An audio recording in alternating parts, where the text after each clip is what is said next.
На денот посветен на раѓањето на Мајката Божија, жителите на Сараќино се собраа во дворот на црквата Успение на Пресвета Богородица, заеднички да му се радуваат на осветувањето на црковната крстилница. Радоста беше голема за сите, зашто и овој пат заеднички успеаја да ги зачуваат вредностите на православието. Новиот празник наш, на 21.9. ние пуштање на крстилницата осветување.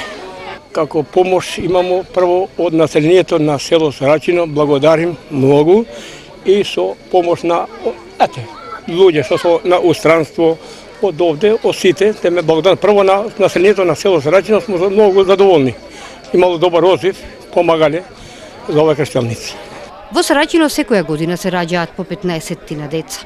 4 беа крстени вчера. Во селото, кое се наоѓа на само 7 километри од Тетово, има над 1000 жители. Крстилницата, која е со површина од 40 квадратни метри, започнаа да ја градат во јули минатата година.